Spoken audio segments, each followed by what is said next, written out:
Manatili po tayong nakatayo.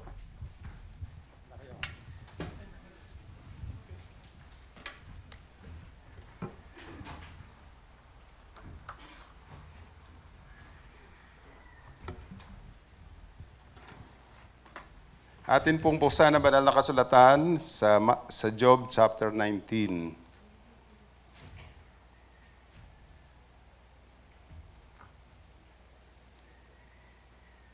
Beginning verse 25 to 27. Job chapter 19, beginning verse 25 to 27. Atin pong basahin, ano man yung mga version na meron po tayo. Ngunit alam kong di natutulog ang aking tagapagligtas na magtatanggol sa akin pagdating ng wakas. Pagkatapos na maubos itong aking buong balat, makikita ko ang Diyos kahit laman ay maagnas. Siya ay aking mamamasdan at mukha ang makikita. Siya'y makikilala nitong aking mga mata, ang puso ko'y nananabik na masdan ko na siya. Ang Diyos po ang magpala sa kanyang mga salita. Pwede na po tayo maupo. It was one of my devotion way back noong October 10. At alam ko, senior ko ito doon sa ilang mga leaders, yung akin pong nakita dito po sa Job chapter 19, beginning verse 25. During that time, wala naman po akong iniisip na maituturo po ito. Pero nagkataon po na November 1 ngayon, wala kayo sa sementeryo, wala kayo sa daigdig ng mga patay, nasa daigdig kayo ng mga buhay. Amen. Ano po, mas magandang pumunta po rito. Amen. Kahit po, dapat sa mga susunod na panahon, kahit po bukas ang sementeryo, unahin natin ang pagsamba sa Panginoon kung matatapat po ng linggo. Okay po ba yon? Ano po? Minsan inuuna pa natin ang patay kaysa po doon sa buhay na Diyos.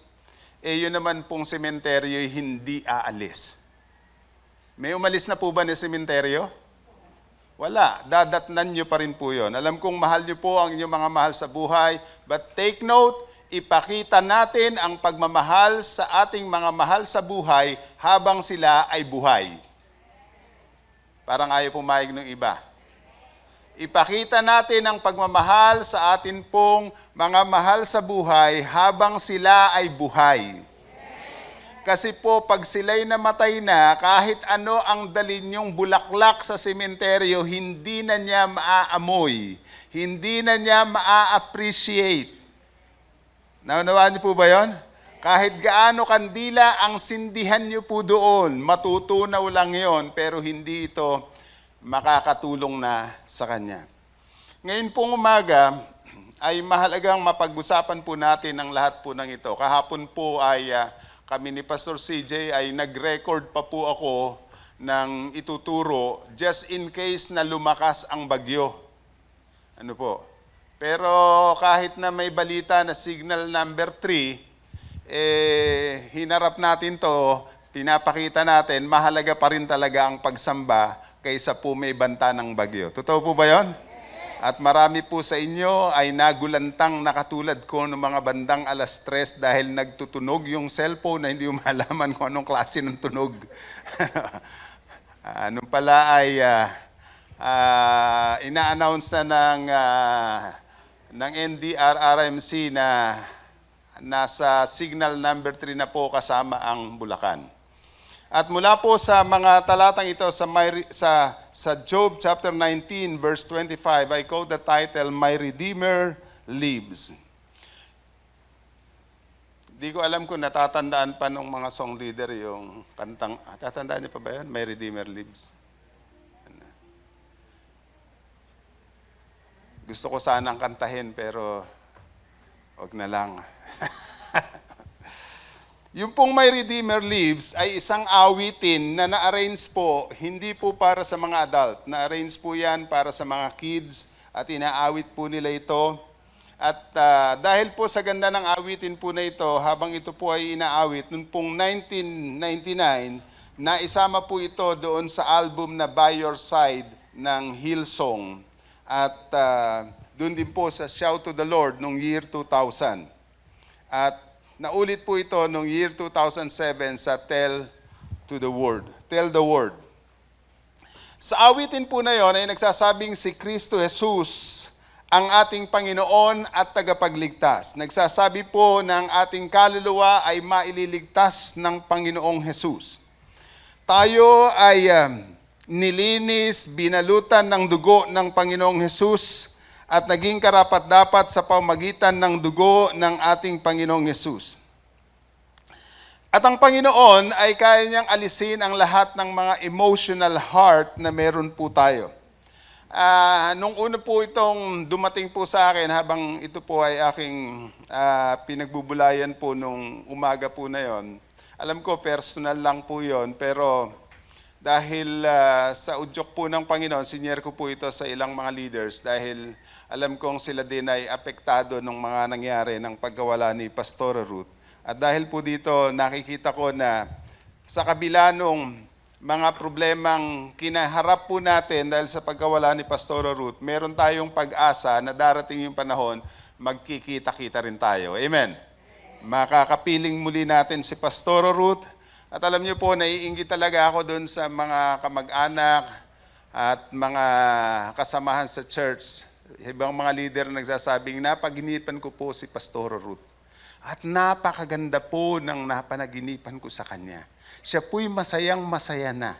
At ang ganda-ganda niya po, ang sexy-sexy niya. Sabi ko, buti pa kayo, napapanaginipan niyo. Ako hindi ko mapanaginipan.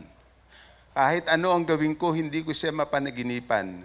Kahit ano ang higa na gawin ko dun sa kama kung saan ko siya, kung saan namin siya inilagay, doon na rin ako tumutuwid ng husto. Wala, hindi ko pa rin mapanaginipan.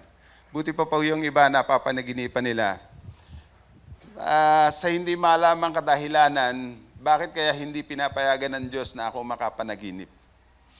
Baka kasi sasaya siguro pag nakita ko siya, sabihin kong isama na ako. Kaya siguro alam ni Lord na baka ganun na sasabihin ko. Hindi na lang pinakita sa akin sa panaginip. Kaya sa inyo na lang, sa iba na lang, pinapakita yung panaginip. Marahil kung yayayain naman kayo, hindi naman kayo sasama. Ako lang may balak sumama. Ano?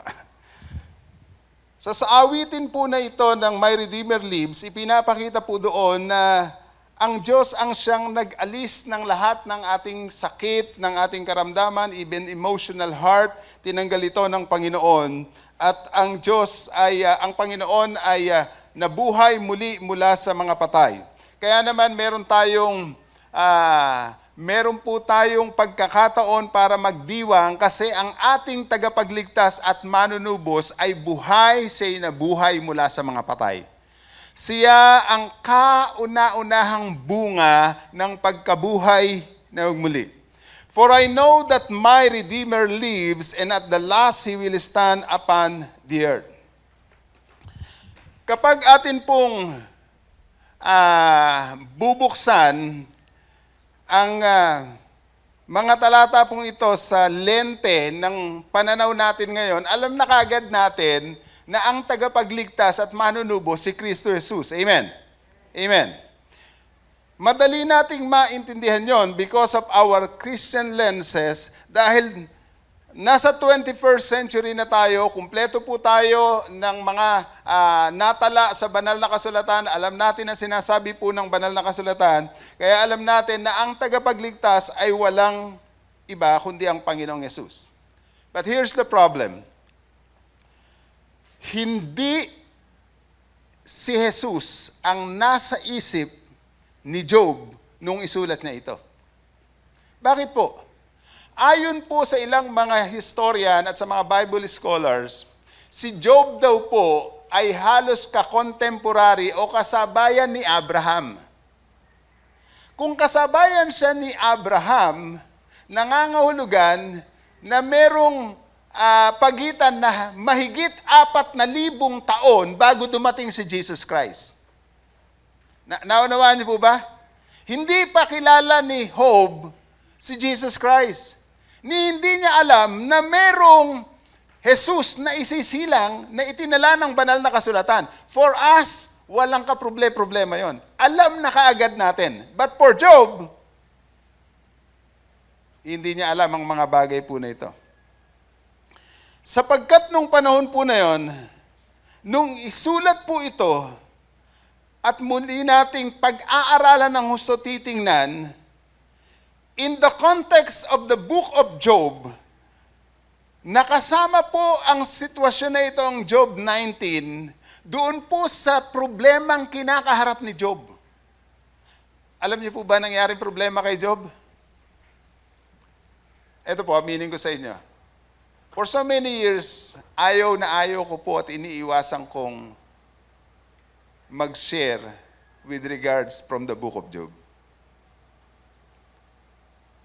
Iniwasan ko po talaga yun.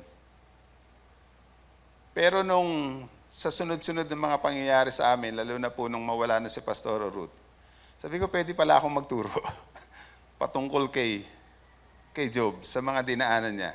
Ngayon, malakas na ang loob ko kasi siguro naabot ko na yung pinakamahirap at pinakamadilim na bahagi ng buhay, yung mawala si Pastor Ruth. At yung 4 na taon ng alagaan sa kanya, yung 4 na taon na balik-balik sa ospital, sa mga laboratorio, sa check-up, naunawaan ko na katulad pala ni Job, magkaiba lang ng uri ng sakit.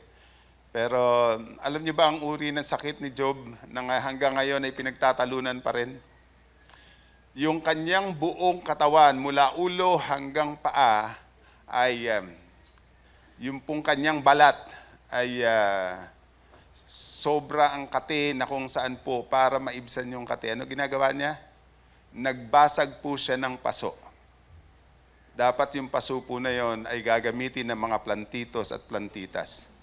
Pero hindi po niya ginamit yon para lagyan po ng halaman.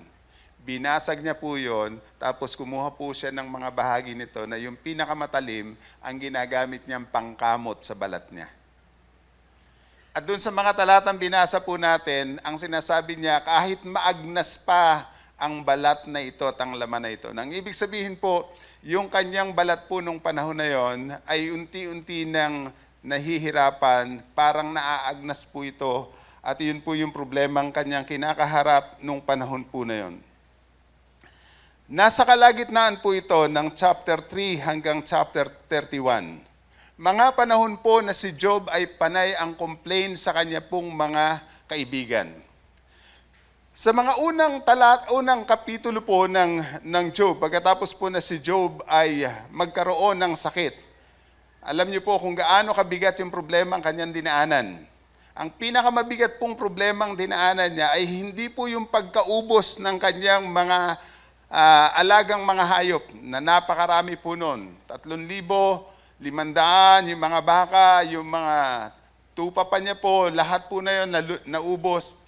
At pagkaraan po ang pinakamabigat na kwento ay nung may magbalita sa kanya, nagkakainan, nagsasaya ang kanyang mga anak, 7 lalaki, 3 babae, biglang kumidlat. Pagkaraan tinamaan yung kanilang pinagtitipunan, patay lahat. Ito po ang mabigat sa lahat ng naranasan ni Job. Ang mabigat po, habang nagkikwento yung una na lumusob yung mga kalaban, kinuha lahat yung kanilang mga alagang mga hayop, hinihingal pa, nagkikwento pa lang siya, hindi pa tapos magkwento, hindi pa nakakabuntong hininga itong si Job, pagkaraan, meron na namang darating.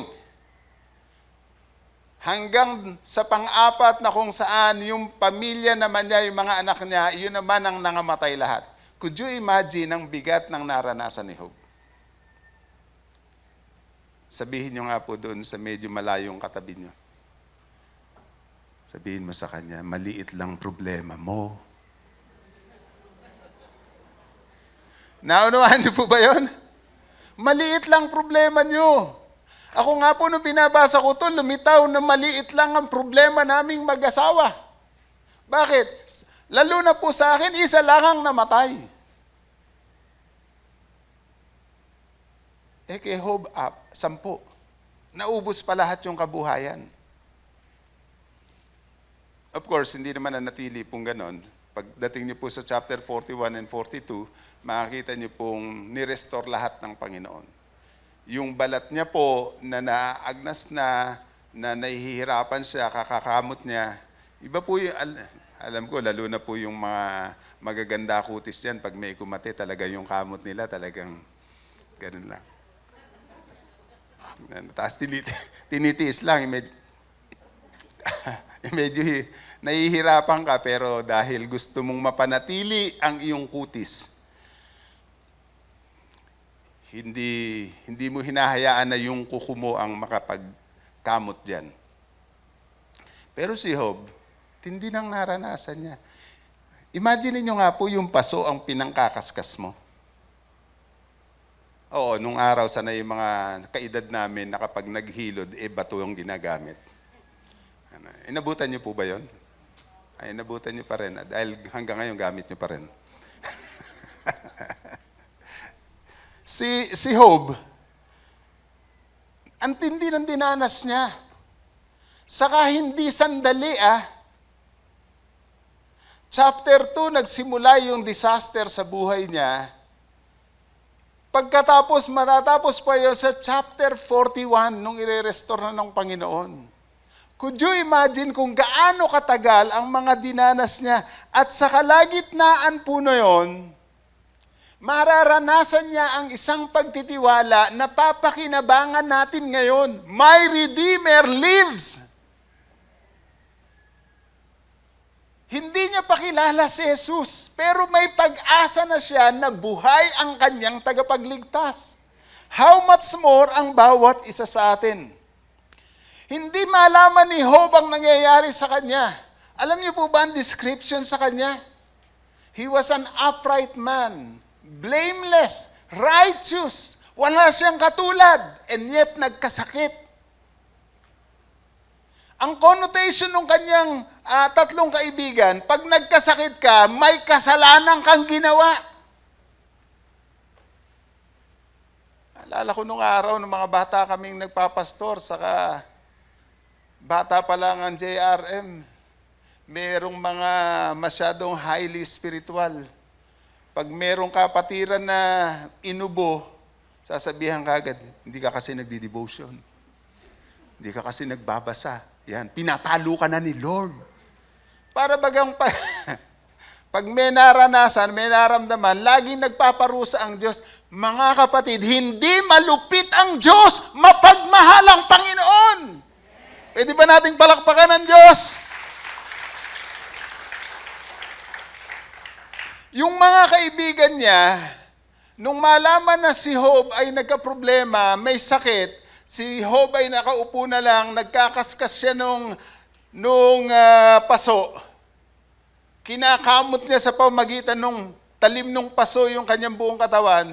Yung mga kaibigan niya, naupo sa kanyang harapan at napakatagal na hindi umimik yung mga kaibigan. At nung panahon na hindi sila umiimik, nakatulong sila kay Job.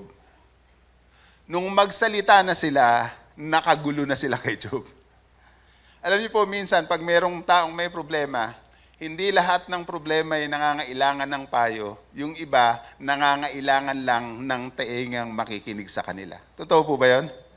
Sabihin mo sa katabi mo, makikinig ka rin paminsan-minsan. Ay lalo po ang mga misis. Hindi naman niya kailangan ng payo minsan. Ang kailangan niya, pakinggan mo siya. Pag pinayuhan mo, mas lalong lalala sitwasyon. Totoo po ba yun, mga misis? Hindi kayo. Kasi mababait kayo, mga... Sino po naniniwalang minsan totoo yun? Buti may umaamin na po ngayon. Sabi niyo, for I know that my Redeemer lives.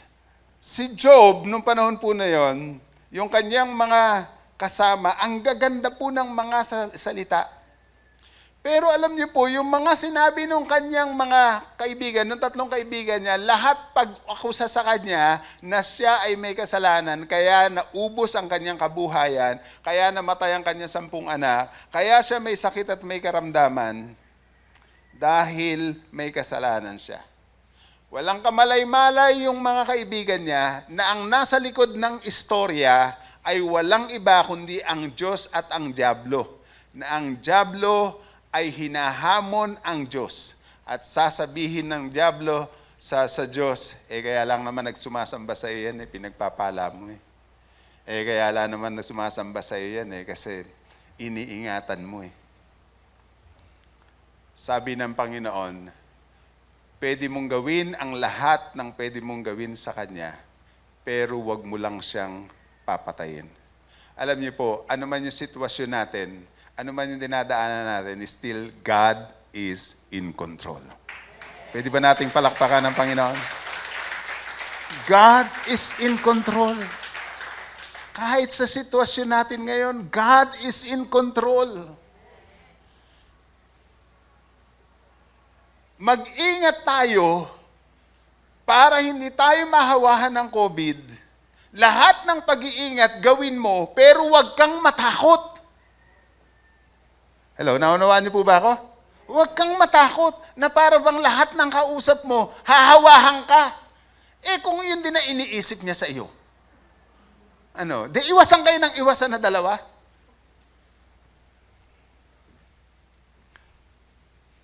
Sa Hong Kong, kinuwento po nila pastor, saka po nung mga leader po doon, pinipicturean pa po nila .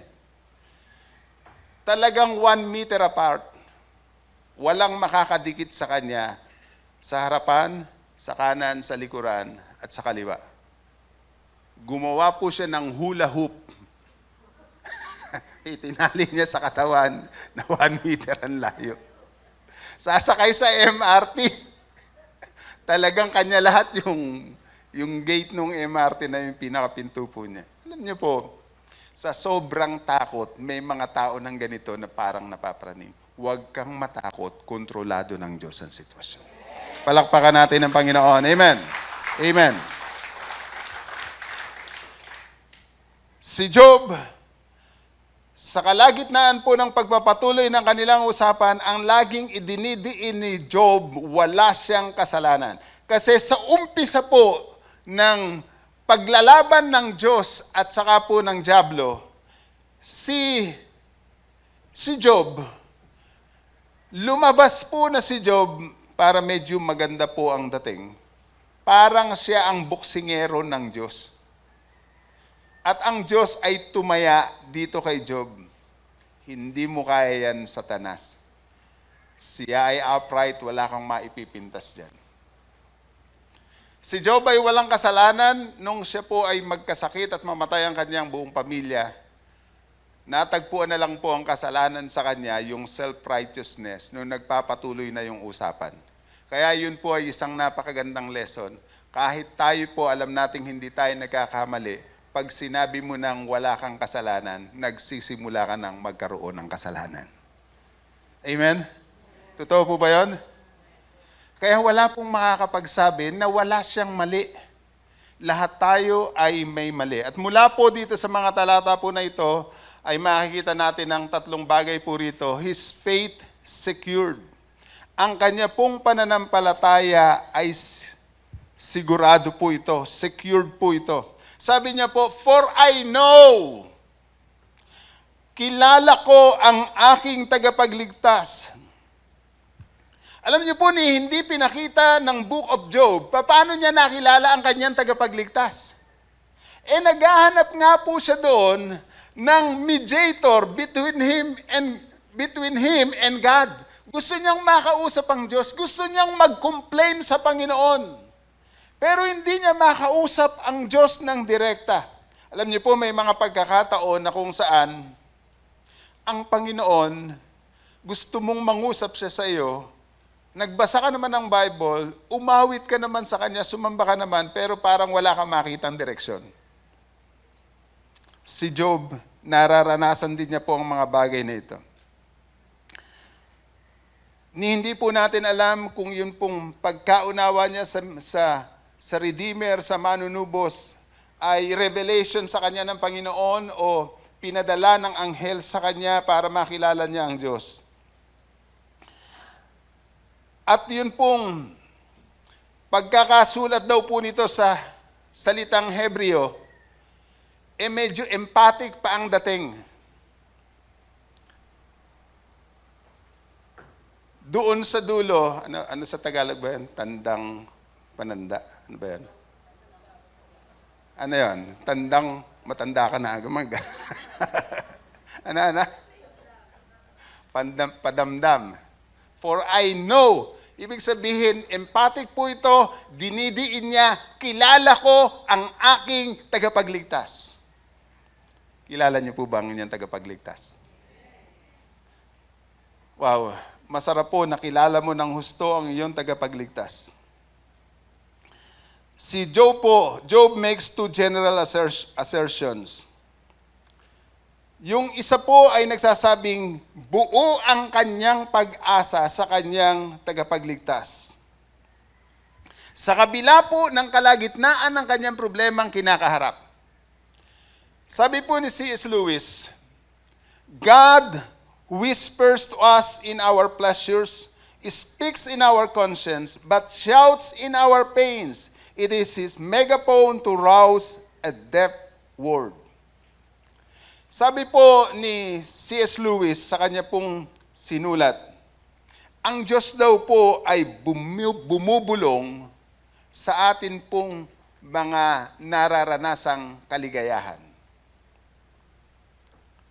Nangungusap siya sa pamamagitan ng atin pong mga konsyensya. Pero kapag may nararamdaman kang mabigat sa buhay mo, sumisigaw na ang Diyos para ipaalam sa iyo kung ano ang gusto niyang sabihin. Either na gusto niyang sabihin, anak, kahit anong dinadaanan mo, kontrolado ko ang lahat, kahit ano ang dinadaanan mo, gusto kong sabihin sa iyo, ito yung direksyon na pwede mong puntahan. Iyon na raw po ang ginagawa ng Panginoon. Alam niyo po yung megaphone? Yung megaphone po na kapag nagsalita ka kahit mahina ay napakalakas na marinig, yun daw pong nararanasan natin na pain ay megaphone ng Panginoon para marinig mo ang direksyon at ang pangungusap ng Panginoon. Amen. Palakpakan po natin ang Diyos na buhay. Come on. Yun pong salitang Redeemer ay halos 100 times na mababasa niyo po sa Old Testament. At ito po ay tumatalakay sa kinsman redeemer, manunubos na kamag-anak. Ang larawan po ng manunubos na kamag-anak ay wala pong iba kundi ang larawan ni Ruth, hindi po si Pastora Ruth. Si Ruth na kung saan po ay manugang ni Noemi sa Book of Ruth.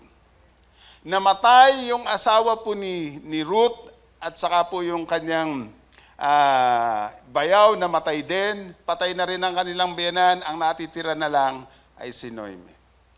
Pero itong si Ruth, ang pwede sanang gawin kung merong kamag-anak na malapit, siya yung magiging asawa nitong si Ruth. Ang dahilan po para hindi maputol yung lahi ng Israelita na yon. At doon po sa kwento po na yon, siya po ay kailangang matubos. Ang kinsman redeemer ay dapat pong lumitaw para po yung dating kabuhayan nila ay maalagaan pa at manatili sa pangalan ng lahi ni Ruth. Manunubos. Ang ibig sabihin po noon, either ikaw ay nagkaproblema, nagkasuliranin, o may pagkakautang, merong manunubos sa lahi mo na magsasalba sa pangalan ng inyong lahi. At ang manunubos po natin ay walang iba kundi ang Panginoon.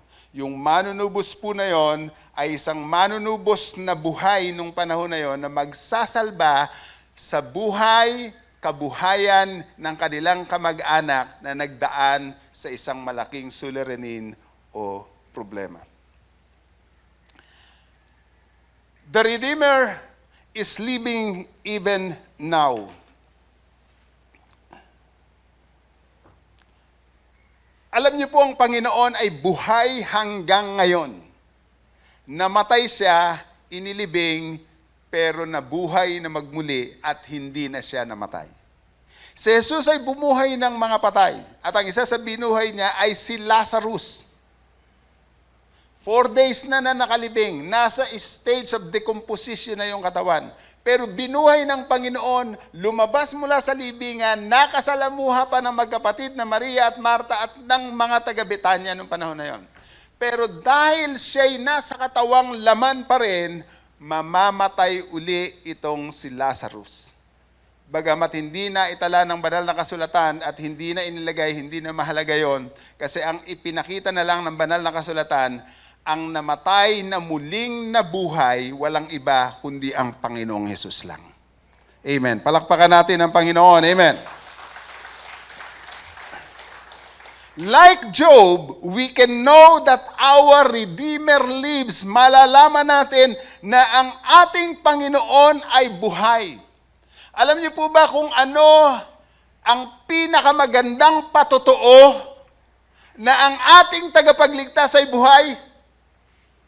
Alam niyo po ba ang pinakamahusay na witness na magsasabing buhay ang Panginoon?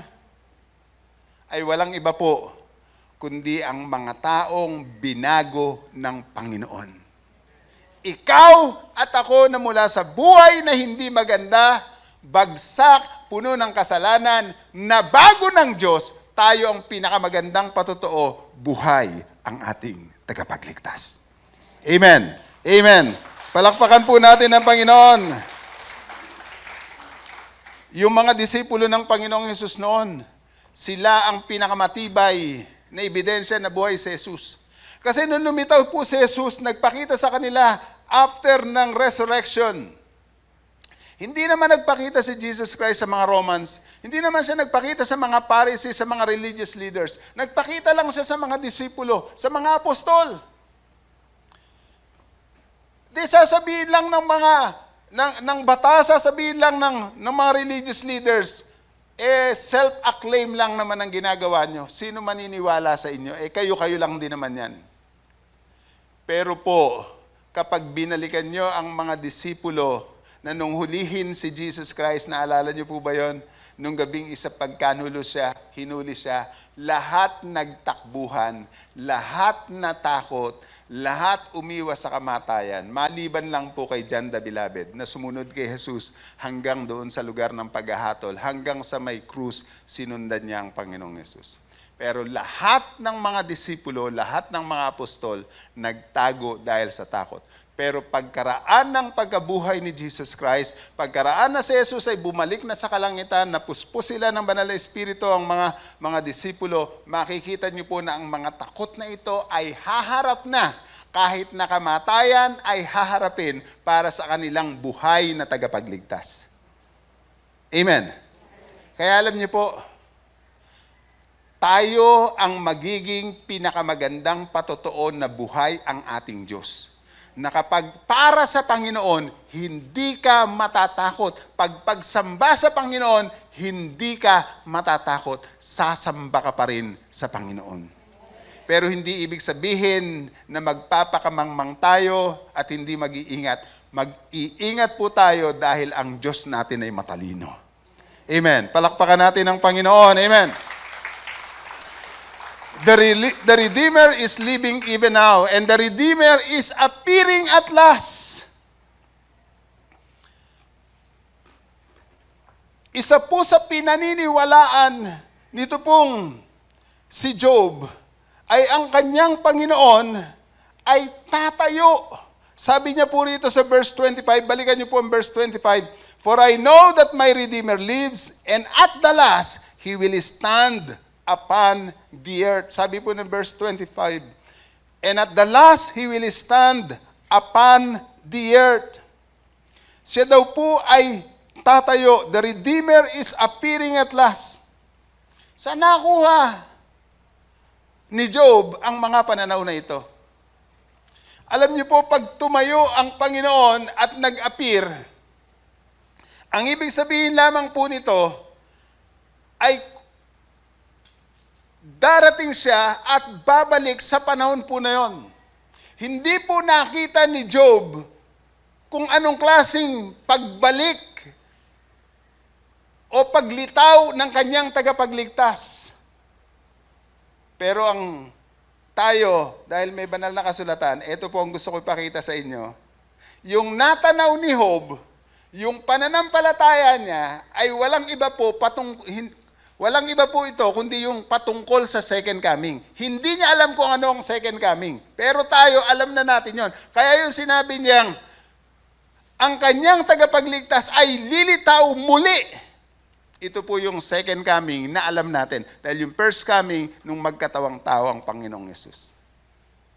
Siya, hindi niya pa alam nung panahon na yon. Pero tayo, dahil kumpleto po tayo sa banal na kasulatan, alam na natin kung ano ang ibig sabihin ng sinulat niya po na ito.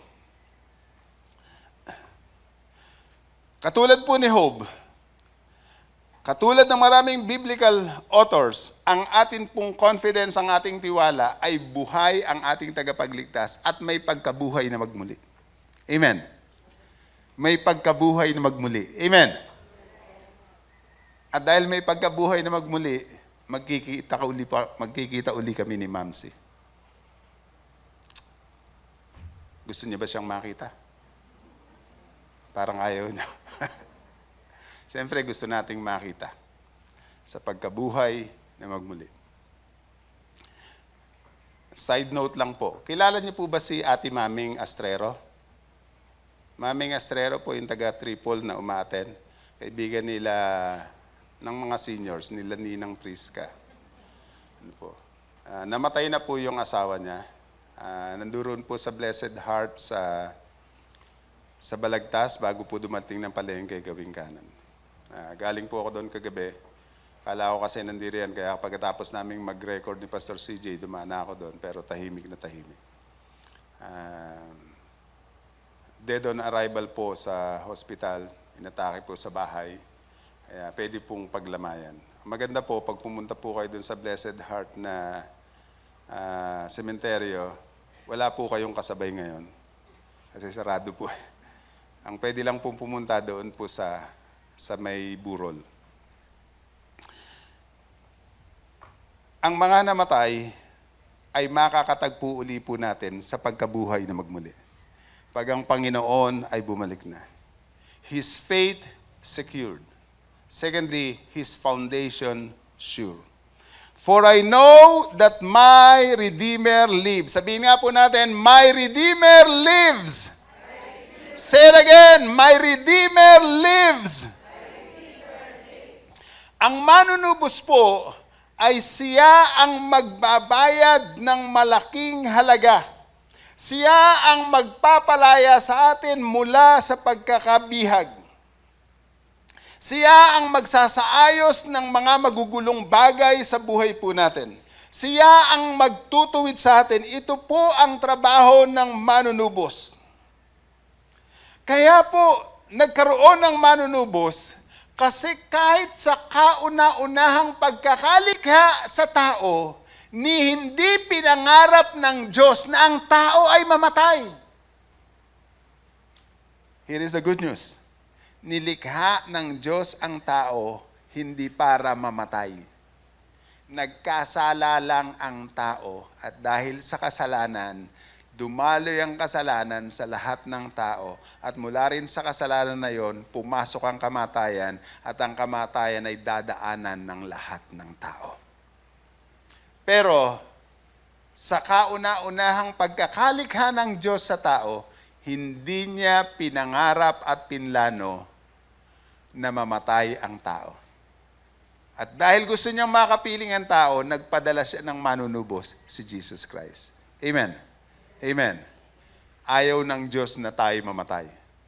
Pero ganun pa rin, mamamatay pa rin tayo dahil po sa kasalanang taglay natin na namanan natin kay Eva at kay Adan. At dahil din po ang katawan na ito ay hindi po ito tatagal sa daigdig. Manghihina po ito, mabubulok po ito, pero ang maganda, may tagapagligtas na mag-aayos ng ating buhay. Mula sa katawan na ito na nabubulok, kukuha ang Diyos ng binhi. At mula sa binhi po na yon, gagawa siya ng katawang panlangit. At yung katawang panlangit na yon, kaibigan, gusto kong sabihin sa iyo, hindi natataas ang sugar mo. Sa katawang panlangit na yon, hindi ka nahihikain. wala ka ng sakit at karamdaman. At tayo po ay malakas na malakas kasi ang Diyos ang siya nating manunubos at tagapagligtas. Amen. Palakpakan natin ang Panginoon. Amen. His foundation sure. Alam ni Job kung sino ang kanyang pinagtitiwalaan, ang Diyos na lumalang sa kanya ang kanyang pinagtitiwalaan. Sabi ng Hebrews 7:25, Jesus is able to save completely those who come to God through Him because He always lives to intercede for them. Mga kapatid, gusto ko pong sabihin sa inyo na ang tangi lamang na pundasyon ng ating pananampalataya ay ang ating Panginoong Hesus. Hindi po kayo ligtas dahil nasa Jesus reigns kayo. Ligtas po tayo dahil tinubos tayo ng Panginoong Hesus. Walang ibang tagapagligtas maliban sa Panginoong Hesus. Amen. Palakpakan natin ang Panginoon. Amen. Amen. Yun pong Redeemer na ito, katulad ng aking sinabi kanina as kinsman Redeemer sa Old Testament kasi yun palang alam nila during the time. At marahil nga doon sa panahon po ni Job, dahil kakontemporary daw po siya ni Abraham, hindi niya pa rin alam yung salitang kinsman Redeemer. May establish lamang po yun sa panahon na ng mga Israelita. Yun pong kinsman Redeemer, he was the person who had the responsibility to defend and vindicate the interests of his relatives. Siya po ang tao na responsable sa pagdidepensa sa inyo at doon po sa pagsasaayos ng lahat ng mga nawala sa kanya. Katulad po ni Job, ang kanyang pag-asa ay yung pagtubos ng kanyang manunubos. Ito din ang pag-asa natin, ang pagdating ng Panginoong Yesus. Kaya po alam niyo kung ano man yung dinadaanan po natin, ano man yung mga problema at suliranin, manatili po kayo sa inyong pundasyon ng pagkakilala sa Panginoong Yesus. Kasi siya po ang maghahatid sa atin sa piling ng Panginoon. Amen. His foundation sure, and lastly, His future sealed. Sabi ng verse 25, and at the last, He will stand upon the earth. Siya po ay tatayo sa daigdig. I know that after my skin has been destroyed, yet in my flesh I will see God. I myself will see Him with my own eyes and not another. Hindi po alam ni Job kung ano yung kanyang dinadaanan. Bakit ba siya ay nakaranas ng sunod-sunod na mga problema? Hinihingal pa ang tagapagbalita, may kasunod na naman. Pero sa kabila po ng lahat ng yan, si Job nanatili po ang kanyang pananalig sa Diyos na magliligtas sa kanya. Though he didn't fully understand the outcome of his decision, yung decision niya na magtiwala sa manunubos sa tagapagligtas, we could say today that his firm resolve encourages many believers. Sa panahon na hindi niya pakilala ang Panginoong Yesus, 4,000 years pa mahigit bago dumating si Jesus Christ, and yet naniwala na siya na mayroong tagapagligtas. Tayo po babalik sa year 2000 na kung saan po, 2,000 years ago, na kung saan po si Jesus Christ ay namatay sa krus ng Kalbaryo. Pero ito pong si Job, siya po ay magkakaroon ng pananaw para sa darating na mga panahon. Hindi po siya propeta, hindi niya pa alam ang mga bagay po na ito, pero doon sa mga sinabi niya, naunawaan niya may isang manunubos na tutubos sa sangkatauhan.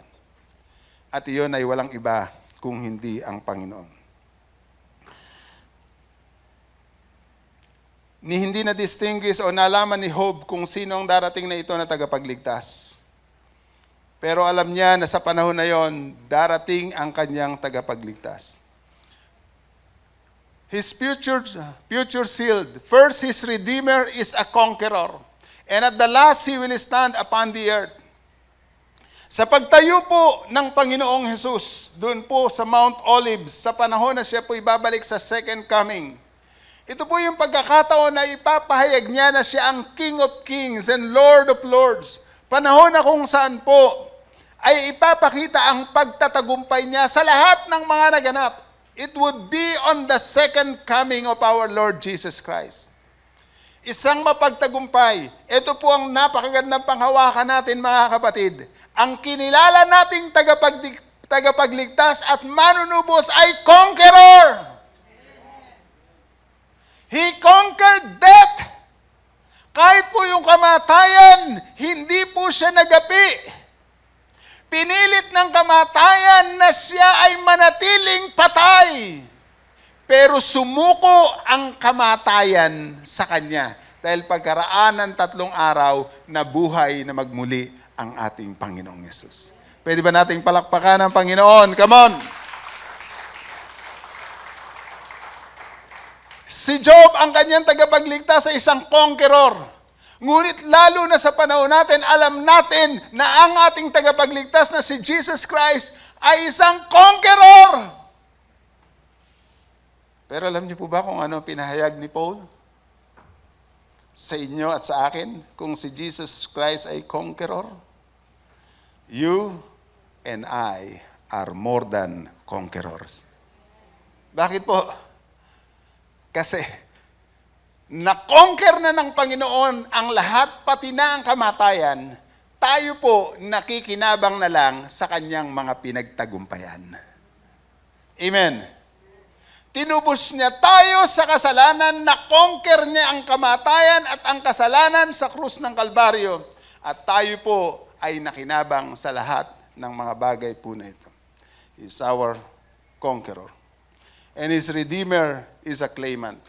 Sabi po ng verse 26, I know that after my skin has been destroyed, yet in my flesh I will see God. I myself will see Him with my own eyes and not another.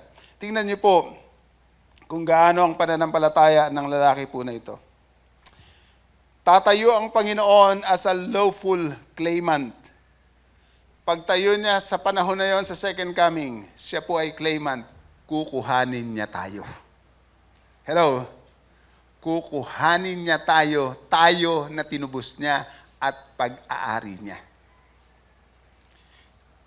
Dahil tayo po ay tinubos ng Panginoon, ang may-ari na sa atin ay ang Panginoong Yesus. Sabihin mo yung katabi mo, pag-aari ka na ng Diyos. Wow. Sino po sa inyo naniniwalang pag-aari na siya ng Panginoon? We are chosen before the very creation of the world. Hindi pa nalalalang ang sanlibutan. Pumili na ang Diyos ng mga taong makakasama niya. At ikaw ay nakasama dahil tinanggap mo ang Panginoon bilang Panginoon at tagapagligtas ng atin pong mga buhay. Job did not know the Redeemer's name. Hindi niya alam ang pangalan ng tagapagligtas. But he knew the Redeemer's mission, tutubusin siya ng kanyang tagapagligtas. Sabi niya po rito, I myself will see Him with my own eyes and not another. Makikita ko ang aking tagapagligtas. At alam niyo po ba ang tagapagligtas po na ito? Makikilala ni Job, sabi niya. Alam niyo po ba na si Kristo Jesus pagkatapos na mabuhay mula sa mga patay, nakilala ng mga disciple? Totoo po ba 'yon? Yung kasama ni Jesus naglalakad mula patungo ng Emmaus, yung 2 disciple, hindi kaagad siya nakilala. But Jesus revealed Himself to them. At nakilala nila si Jesus Christ. Lalo na po nung sa breaking of the bread.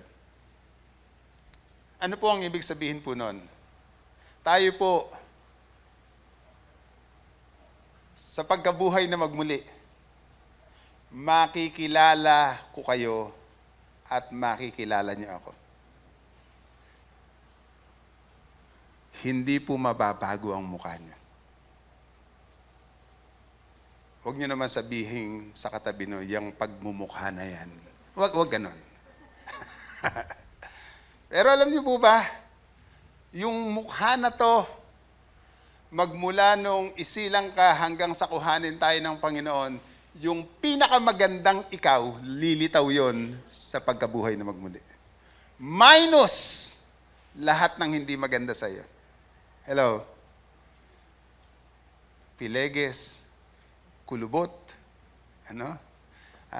hindi magaganda sa mga balat, mawawala lahat yan. At pagdating mo doon, meron kang perfect body galing sa Panginoon. Amen. Makikilala rin kaagad natin si Pastora Ruth pagdating doon. Yung pinakamagandang mukha at katawan na nakita nyo kay Pastora Ruth, nung siya'y nabubuhay, makikilala nyo rin siya ng gusto pagdating sa kalangitan. Sabihin mo sa katabi mo, magkikita tayo doon. Huwag niyong dagdagan ng kaya. Magkikita kaya tayo. Para kang kinakabahan. Kapag nananalig ka sa Panginoon, siguradong magkikita-kita ang bawat isa sa atin. Si Job, nung gawin niya po yung statement po na ito, hindi po madali na sabihin niya ito sapagkat napakarami po ng dinaanan niya. Nung sabihin po na yung napakalakas na hangin ay tumama doon sa bahay na binagsak ang kabuuan ng bahay at nadaganan ng mga anak mo na matay sila lahat. Hindi ito madali para kay Job. Kaya nga doon sa chapter 7, nabanggit niya pa po ang ganito, my eyes will never see happiness again. Sabi niya, hindi na ako sasaya.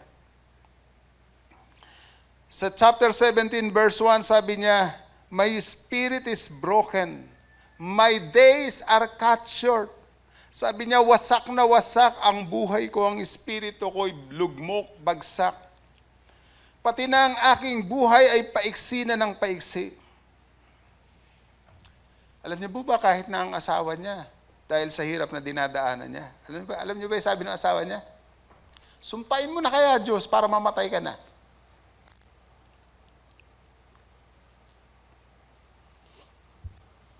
Ano kaya yung sinabi ng asawa na yun? Nagtitiwala naman si Job. Marami pong argument sa sinabi ng asawa. At ang isa pong argument doon, parang paraan lang yun ng asawa para si Job ay mawala yung isip niya doon sa nararamdaman niya. Pero alam natin na si Job hindi rin umalis sa pananalig niya sa Panginoon. Puro na lang ba kaginhawahan ang tatanggapin natin at wala nang ganito? Tapos sumamba siya sa Panginoon. At ang sabi ng Bible, sa lahat ng iyon, hindi nagkasala si Job. Sa kabila ng hirap na kanyang dinaanan nung panahon po na yun. Sa chapter 19, makikita niyo po doon, iniwanan na siya ng lahat ng kanyang mga kamag-anak. Sa verse 19, sabi doon, all my intimate friends detest me. Those I love have turned against me. Pati na yung mga mahal niya sa buhay, mga kakilala, mga kamag-anak, iniwanan na po siya. Nag-iisa na lang ang Job na ito sa kanyang dinadaanan. Pagdating sa chapter 13, sa kabila ng hirap na kanyang dinadaanan, nagdeklara si Job ng ganito, though he slay me, yet will I hope in him. Kahit na ganito ang naranasan ko, aasa pa rin ako sa Panginoon. Hindi ba yun din ang magandang sabihin natin? Kahit na dumadaan kami sa pandemya, kahit na nahihirapan kami, kahit may suliranin sa loob ng bahay namin, aasa pa rin kami sa aming Panginoon. Come on! Palakpakan natin ang Panginoon! Job's affirm his future, Job affirms in a future resurrection. Umaasa siya sa darating na pagkabuhay na magmuli. It was a great comfort to him. Isang napakagandang pag-aliw ito ng Panginoon. Kaya dito po, sasabihin po niya rito, I myself will see him with my own eyes. I and not another. Ano ang gusto sabihin ni Job? Gusto niya sabihin, ako ay mabubuhay na magmuli. Mamamasdan ko ang aking manunubos. Pagdating po ng Book of Revelation, ganito po ang inyong mababasa. Sabi po mismo ni John the Beloved, ang author ng Book of Revelation, sabi niya, "Come Lord Jesus." Panahon na si John the Beloved ay nasa island of Patmos. Pinahihirapan, exile nung panahon na yon. Marami ng mga namatay na mga mananampalataya dahil sa pananalig kay Jesus Christ. Pero itong si John the Beloved, sabi niya, "Come Lord Jesus." Pinapakita niya, Panginoon, dumating ka na po.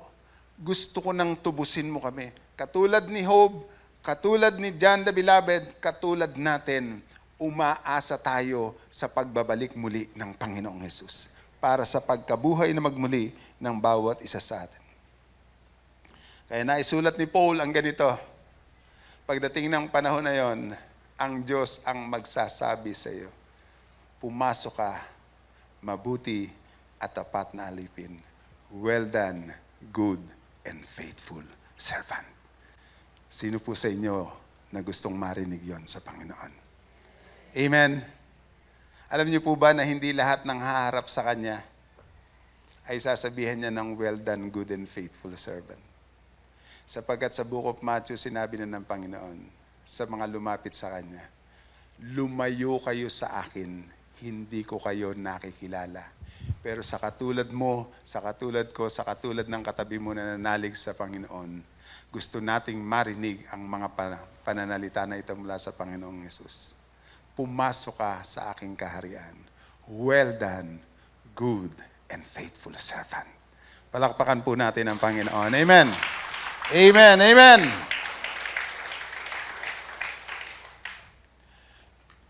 No matter what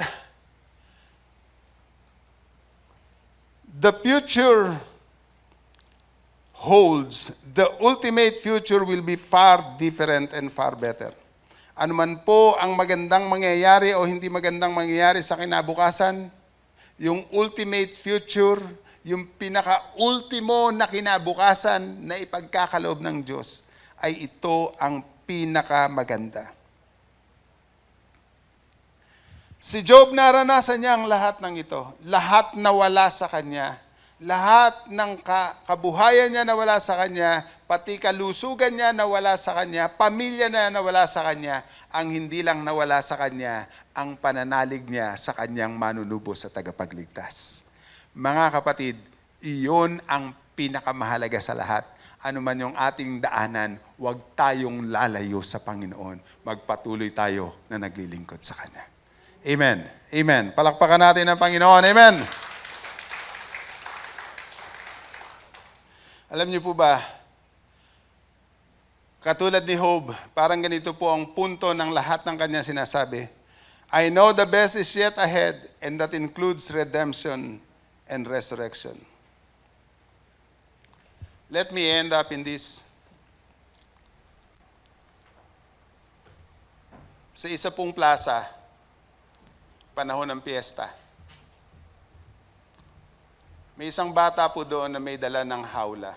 Alam niyo po yung hawla ng ibon. At sa loob po ng maliit na hawla na yon ay makakakita ka ng mga lumilipad na mga maya, maliliit na mga maya. Marahil ang mga maya po na yon ay noon pa lang natututong lumipad. Kaya nahuli ng bata. At may isang pastor na naglalakad doon sa may plaza. Nakita niya ang bata na ito na dala-dala yung hawla. Tinanong niya ang bata at ang sabi niya, ano gagawin mo diyan? Bakit dala-dala mo yan? Sabi ng bata, wala po kasi akong pera eh. Gusto ko pong ibenta sana to. Kahit mura lang para may pang merienda lang ako. Eh paano kung hindi mabili yan? Sabi ng pastor. Eh iuwi ko na lamang po at lulutuin. Sigurado po ito, pwede ng pangkain ito. Pwede ng pangulam ito. Sabi niya, magkano ba ibinebenta yan. Kahit po tig 20 pesos lang eh. 5 po ito, 100. Bibili niyo po ba? Sabi ng pastor, sige nga, bibiling ko na. O, ito yung 100 at akin na yan. O, sige po, sa inyo na rin po yung hawla. Tapos po yung bata naman na nagtanong sa pastor, sabi niya, ano naman po ang gagawin niyo dyan? Katulad ko rin po ba, iluluto niyo yan? Sabi niya, hindi. Ano po gagawin niyo? Manood ka. Binuksan ng pastor yung pintuan ng hawla at pinalabas isa-isa yung mga ibon. Bakit niyo po pinalabas? Binili niyo sa akin. Sabi po ng pastor, kaya ako nga binili sa iyo para makalaya ang mga ibon na yan. Kaya tayo binili ng dugo ni Kristo Jesus para makalaya sa kasalanan at sa buhay na nandito sa loob. Palakpakan natin ang Panginoon. Woo! Come on! Come on! Malakas na palakpak sa Panginoon. Amen! Oh! Hallelujah! Hallelujah! Tumayo po tayo lahat.